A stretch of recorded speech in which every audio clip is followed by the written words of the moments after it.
जय माता दी दोस्तों, आप सभी को नवरात्रि के 8वें दिन की महाअष्टमी की हार्दिक शुभकामनाएं।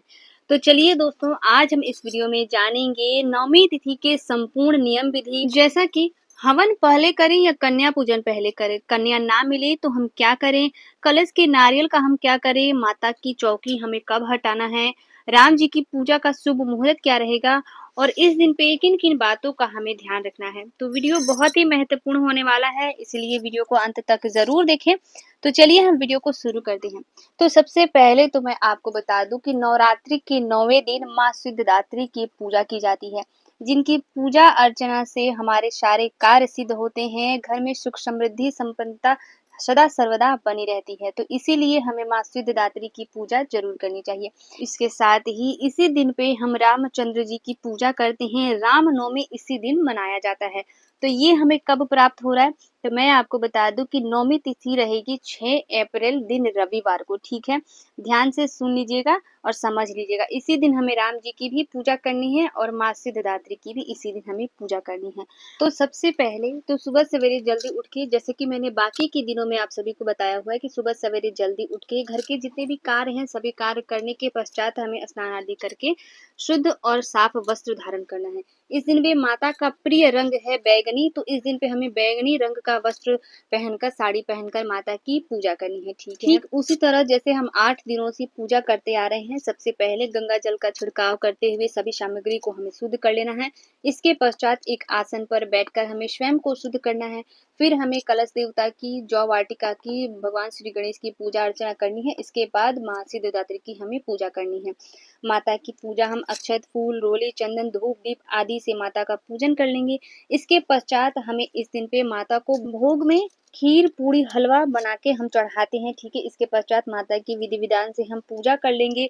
उसके बाद वहीं पर बैठकर हम सभी देवी देवताओं के नाम से हवन कर लेंगे। ठीक है, हवन करने के बाद हम आरती करेंगे। आप लोगों का ये सवाल रहता है कि दीदी हम पहले आरती करें या पहले हवन करें, तो देखिए पूजा समाप्त होने के बाद वहीं पर बैठकर हम सभी देवी देवताओं के नाम से एक एक आहुति दे देते हैं, स्वाहा स्वाहा बोलते हुए।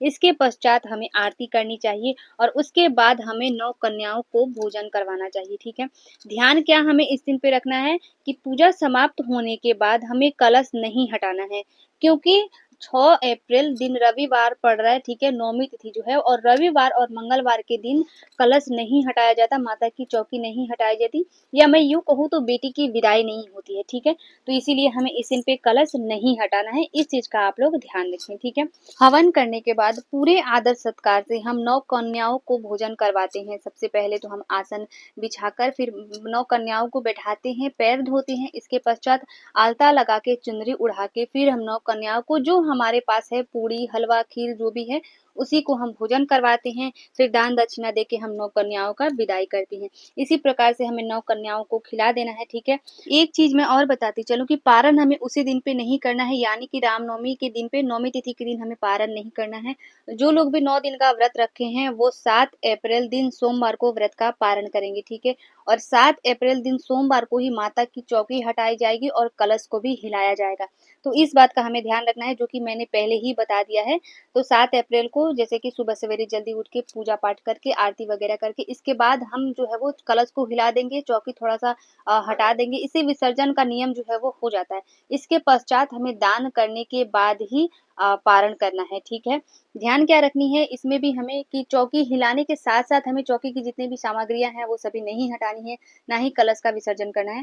थोड़ी देर बाद हम कलश को उठा के, कलश का जो जल होता है वो पूरे घर में सबसे पहले तो छिड़काव करते हैं। उसके बाद उस कलश को हम ले जाकर कहीं 1 साल के लिए सुरक्षित जगह पे रख देते हैं, जैसे कि टूटे फूटे ना। ठीक है, उसके बाद हम उसका कुछ भी कर सकते हैं, जैसे कि फूल पौधा लगाना या घर में रखना, कुछ भी कर सकते हैं। इसी प्रकार से हमें रख लेना है। ठीक है, दूसरी चीज क्या है, आप लोगों ने पूछा है कि दीदी कलश के नारियल का हम क्या करें। तो देखिए, नारियल का अगर हम नवमी तिथि के दिन कलश उठाते तो नारियल को हम कन्याओं में बांट देते हैं, लेकिन इस बार जो कि नवमी तिथि के दिन हमें कलश नहीं हिलाना है, तो मैं आपको बता दूं कि कलश अगर हम चाहें तो पंडित पंडिताइन को दान भी दे सकते हैं, चाहे तो हम स्वयं भी प्रसाद स्वरूप घर में बांटकर खा सकते हैं, नहीं तो हम जल प्रवाह भी कर सकते हैं। ठीक है, तो ये हमारे ऊपर होता है हमें क्या करना है। बहुत सारे लोग जो है वो नहीं खाते हैं कलश का ऊपर का नारियल, जल प्रवाह करते हैं या पंडित को दान में दे देते हैं। तो देख लीजिएगा जैसा ठीक लगता है वैसा हम कर सकते हैं। ठीक है, 7 अप्रैल को सभी चीज जो है वो सभी कुछ उठाकर हम विसर्जित कर सकते हैं। जो पंडित को दान देना है वो हम पंडित को दान दे देंगे। इसके बाद जो है वो जो कि हम माता की हटा देंगे। अच्छा, और एक बात मैं बताती चलूं कि नौमी तिथि के दिन हमें दीपक को नहीं बुझाना है। जो अखंड दीपक हम लोगों ने जलाया है उसको वैसे ही छोड़ देना है। ऐसा नहीं करना है कि नौमी तिथि खत्म हुई तो हम बुझा देना, ऐसा हमें नहीं करना है। उसको जलते रहे जब तक अपने आप से दीपक शांत न हो जाए, तब तक हमें दीपक को नहीं छूना है। ठीक है, जलते रहने देना है। वैसे भी नौमी को हम कलश नहीं हटा रहे हैं तो वैसे ही दीपक को छोड़ देना है। ठीक है, तो इस चीज का भी आप लोग जो है वो ध्यान रखिएगा। तो आशा करती हूँ सारी बातें आप लोगों को समझ में आई होंगी, सब कुछ आप लोगों को क्लियर हो गया होगा। ठीक है, तो आज का वीडियो यहीं तक का था। ठीक है, अगर वीडियो हेल्पफुल होता है तो प्लीज एक लाइक जरूर करें और इसके साथ ही मेरे चैनल को सब्सक्राइब करके बेल आइकन को प्रेस कर दें ताकि मेरे आने वाले वीडियो की सभी नए नोटिफिकेशन आप सभी के पास सबसे पहले पहुंचे। तो मिलती हूँ मैं आप सभी से फिर एक नए वीडियो में, तब तक के लिए नमस्कार, जय माता दी।